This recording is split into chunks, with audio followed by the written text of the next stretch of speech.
DCAF trained parliamentarians to implement oversight functions on security. ECOWAS starts a regional food program to mitigate increasing food insecurity in the region. And Spanish pressure group protests against this week's NATO summit in Madrid. Well, this and more coming ahead on The World Today.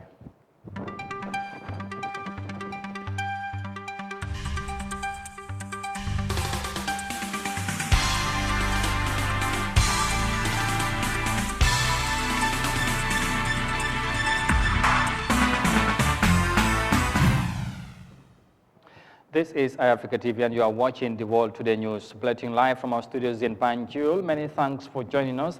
I am Amadou Kante and now the news in detail. Now, the CAF is currently building the capacity of the National Assembly Standing Committee on Defense and Security at a local hotel in Bijilo.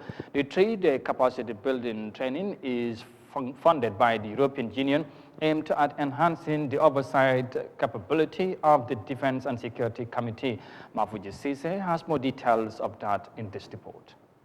Sirinjai, the Deputy Speaker of the National Assembly, said the training came at a time when the committee has just developed its work plan that will be rolling out soon, adding that considering the sensitivity of governance surrounding the security sector, it is important that the members are equipped with the necessary tools to face the challenges ahead. The significant size and complex organizations of security personnel and frequently the necessary laws, rules, and practices make it very difficult for parliamentarians to work effectively unless they can avail themselves of independent research and expertise. This is the committee's first training geared towards enhancing our skills and understanding the crucial role of our men and women in uniform as dictated by the Constitution. As I mentioned during my briefings with the security sector's chiefs, the committee is committed to working closely with all the security agencies and partners to ensure peace and security is guaranteed for all citizens and residents in this country. Our role is also to monitor and ensure that our security operatives respect the rule of law and human rights as enshrined in our Constitution. Deputy Speaker Njai is hopeful that the training will avail members the opportunity to understand and work cordially with the security sector and other key partners and increase their ability to conduct oversight functions over the security sector. Ken Fasak is the head of the CAF. He said the course is specifically designed for the Standing Committee on Defense and Security because of the important role they undertake. The training will enhance your ability to scrutinize reports from the security institutions, the Ministry of Interior and other line ministries, and thereby enhance your oversight capability. DCAF has enjoyed an extremely fruitful and rewarding partnership with the SCDS since the change of government, and your role in the SSR program of the Gambia is of immense importance. DCAF is keen to support and collaborate with you to perform your oversight function in support of security sector reform. The 3 days training is designed to enhance the oversight capability of the Standing Committee on Defense and Security. DCAF is the Geneva Center for Security Sector Governance and operates in over 80 countries in the world. DCAF has its permanent office in 14 countries, including the Gambia. DCAF is implementing several projects in the country, ranging from supporting the security sector reforms and supporting the Gambia Immigration Department and the Gambia Police Force, and supports the security service reform process. For Eyeafrica News, I am Mafuji Sise.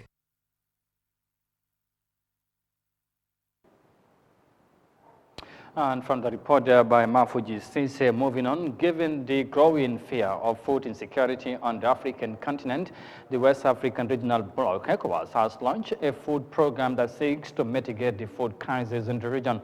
Now, regional stakeholders and development partners met in the Togolese capital, Lome, to initiate response plans amid the soaring food insecurity that is triggered by the Ukraine conflict.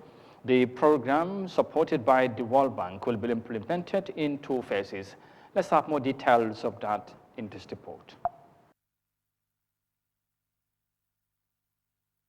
At the same time, the ceremony in Lomé, the capital city of Togo, brought together stakeholders from regional organizations, member states, development partners, academia, and civil society groups. The program aims at increasing food insecurity preparedness. The program on the resilience of the food system in West Africa has been configured and prepared with the aim of responding to three problems. The first is to increase the productivity and production of agricultural sectors in our regional area. The second aims to strengthen information systems to improve decision making and enable users and decision makers to anticipate food crises in order to provide relevant solutions to users. Finally, the third problem will be to integrate agricultural sectors into the regional market. The program comes at a time when African countries are facing wheat shortages due to the crisis in Ukraine. You know that the crisis has led to a surge in input prices, and if input prices are too high, this will impact agricultural production and yields. The West Africa Food System Reliance Program will build on the actions we have already taken. It will enable us effectively implement the government roadmap for the agricultural sector.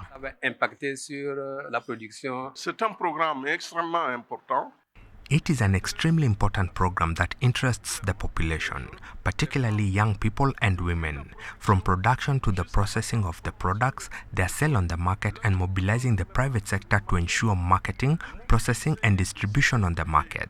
But we also call on consumers to adopt the right attitude, the right habits, and the right culture to consume what we produce. It is estimated that some 4.35 million people across West Africa stand to benefit from the program. The first phase, which will run from 2022 to 2026, covers Burkina Faso, Mali, Niger, Togo, and amounts to more than $400 million. The second phase includes Chad, Ghana, and Cote d'Ivoire, amounting to $315 million. The budget is scheduled to be approved by the World Bank Board of Directors in July 2022, with the third phase already being envisioned. And that report there is coming from the Togolese capital, Lomé. Coming back home, the United Nations Food and Agriculture Organization on Monday commenced a 5-day workshop to analyze gaps and combat illegal, unreported, and unregulated fishing of marine resources in the Gambia. Organized under the theme formulation of a national strategy and action plan for compliance with the 2009 FAO agreement on port-state measures to prevent, deter, and eliminate illegal, unreported, and regulated and unregulated fishing.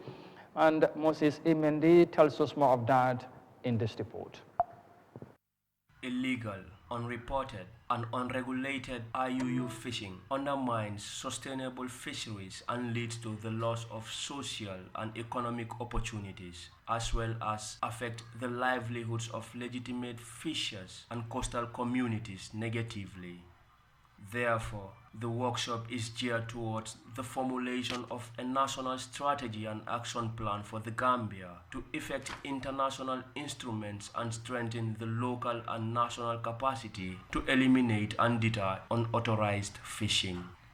The workshop is being convened through the port-state measures, whose coming into force in 2016 was then hailed by the United Nations as the beginning of a new era to fight against illegal, unreported, and unregulated fishing. Mrs. Moshibudi Rampedi, FAO resident representative in the Gambia, reaffirmed her organization's commitment to collaborate and support the Gambia government and spoke of the workshop output. Ladies and gentlemen, if we work together for this week and we address the port-state measures, we all hope to achieve the following: to complement the efforts of flag states in fulfilling their responsibilities under international law, as it provides an opportunity for port states to check and verify vessels not flying their flags when they seek permission to enter their ports. It is important for flag states to control vessels to make sure that certain conditions and actions are met. She, however, added that the process requires a strong political will and commitment. Fanta Samate Bojangmane, Deputy Permanent Secretary of the Fisheries Ministry, speaking on behalf of the Fisheries Minister, said illegal, unreported and unregulated fishing constitute a global problem and the Gambia is no exception. She therefore hopes for the successful implementation of the control measures. This gap assessment of today will avail the Gambia with the requisite knowledge for the formulation of national strategy and action plan to be aligned with the national policies, legislation and monitoring, control and surveillance systems, and operations for effective implementation of PSME. She said clear efforts are being made at international, regional, and national levels through the implementation of international instruments to tackle unauthorized fishing. The Port State Measures Agreement aims to prevent fish caught through illegal, unreported, and unregulated fishing from entering national and international markets. It does this by preventing the entry into and use of ports by foreign vessels engaged or believed to be engaged in IUU fishing. The Gambia is a party to the PSM agreement that entered into force on June 5, 2016. As of May 2022, there were 70 parties to this agreement. Moses Mendy, Eyeafrica News. Now, elsewhere in the continent, environmental activists in Somalia are calling for the preservation of the country's marine ecosystem. Now, the activists were conducting weeks of cleansing exercise in different areas that were polluted with waste, especially along the coastal areas. Whilst the group intends to organize a public awareness campaign, they are also calling for stiffer regulations to help protect the environment. Here's more details of that in this report. It is the 35th week since these volunteers kicked off their cleaning campaign on the shores of Indian Ocean in Somali capital. They have collected tons of solid waste left behind, which finds its way into the water and endangers the marine ecosystem.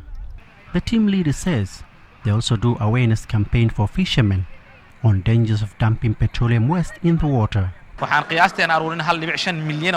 have collected approximately 1.5 million pieces of trash comprising of plastic bags, drinking straws and other solid waste that we know have an impact on our shores. We also carry out awareness campaign for fishermen not to dump petroleum and oil waste from their boats into the ocean due to threats to marine life as well as climate change.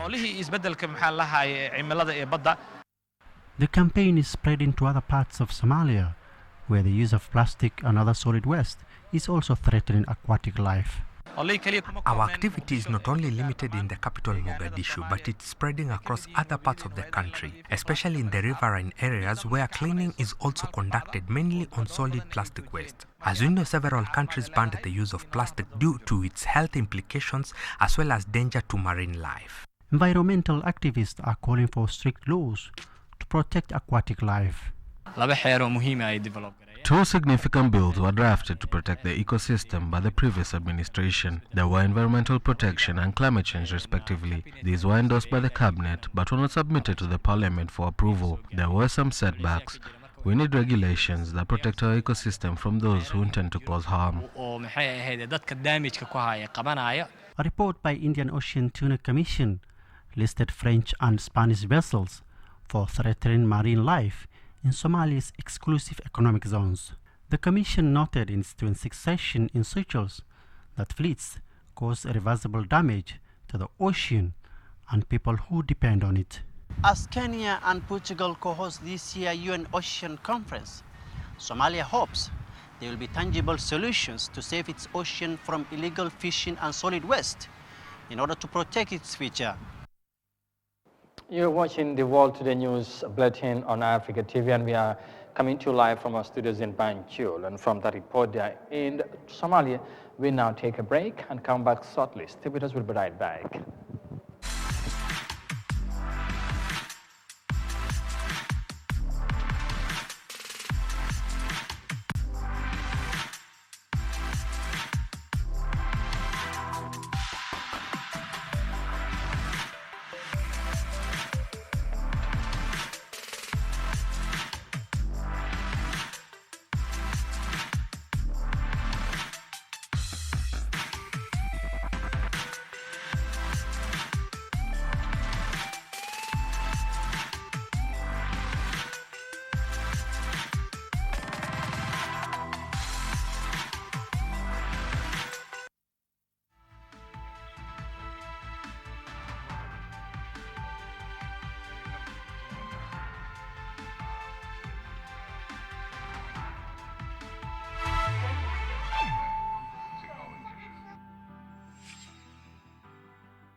Welcome back. This is Eyeafrica TV and you are watching the World Today News Bulletin. Let's now look at the rest of the stories. Now, more than 100 orphans from different families within the Greater Banjul area were on Saturday received Eid clothes from 221 Foundation at a ceremony held at the Joint Officers Mess in Kotu. The foundation is initiated by a Senegalese national base in the U.S. with a view to empower vulnerable families in the several African countries, including the Gambia. Here's more details of that in this report. The support is geared towards easing the burden on families, especially single parents who usually face compounding challenges to provide for the needs of their children during festive periods, thanks to the prevailing economic hardship. It is against this backdrop that the 221 Foundation is providing these clothes to the selected orphans ahead of this year's Tobaski celebration. Speaking at the presentation ceremony, the Foundation's Operation Manager, Buba Sanyang, highlighted the significance of the Foundation activities in supporting the needy in the Gambia, especially children who lost their parents. While commending them for the initiative, Mr. Sanyang also outlined the Foundation focus of support in different countries, including the Gambia. The Foundation's main focus is to support the orphans by providing them with clothes, but they also provide assistance in different areas, such as health, education, clothing, and the Tobaski is fast approaching and every child will want to have a new cloth. The 221 Foundation is operating in different countries, including Senegal, and they're extending their program in the Gambia, because we all know whatever can be done in Senegal is possible here. Since the foundation was established in 2014, it has managed to provide several humanitarian support to the needy, especially orphans in different countries. Bintaba, also a member of the foundation, expressed delight for the gesture that seeks to empower orphans in the country. She, however, implored on parents and guardians to support them in their quest to provide more assistance for the children. The death certificate we are requesting from you is to verify that the child indeed lost his or her parents, and that is how the process of the selection is being conducted. This program does not only focus on supporting the orphans alone, but there are many other benefits that they could derive from. We are also expecting medical equipment and other materials that will benefit many Gambians. So, we are urging all parents or guardians to support us in this important process.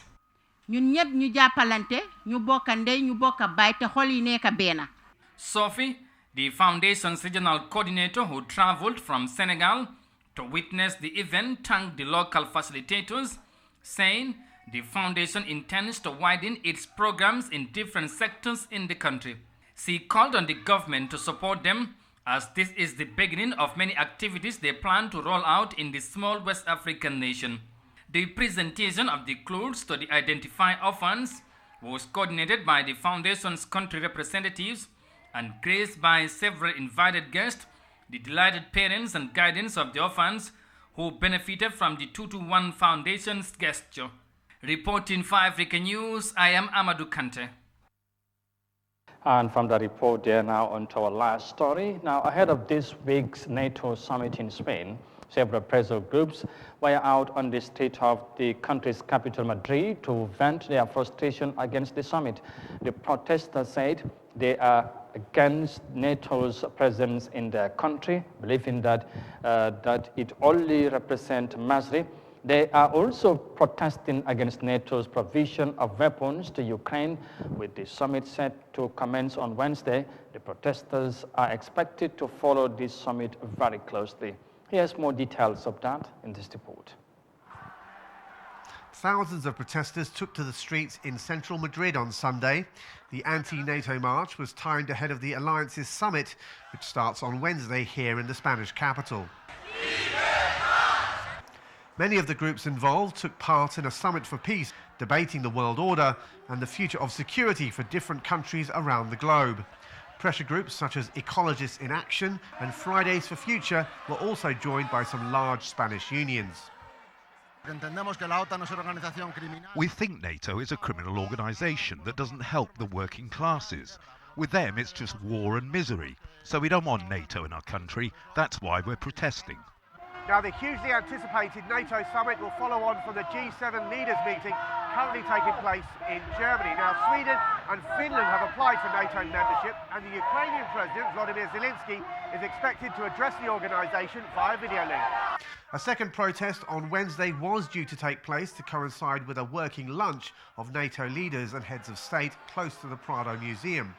The Spanish government decided to ban that for security reasons. Sunday's protest is therefore the only chance for those against the alliance to make their voices heard. We are protesting against the policies of NATO, and we are against them giving weapons to Ukraine. We are protesting against NATO, who have organised their summit in Spain right here in Madrid. They've been causing genocide and wars for 40 years, all financed by capitalism, so we're here to protest against that. World leaders are expected to fly in on Tuesday, ahead of what many experts believe could be the most significant NATO summit since the end of the Cold War. No doubt the protesters here and many around the world will follow the event closely to see what decisions are made over the next few days. And that report there from the Spanish capital, Madrid. We eventually bring this news edition to an end, but for more details on this and other stories, as always, as ever, you can visit on our website on Eyeafrica.tv. But for now, many thanks for the pleasure of your company. Thanks for watching, and do have a pleasant evening. Bye for now.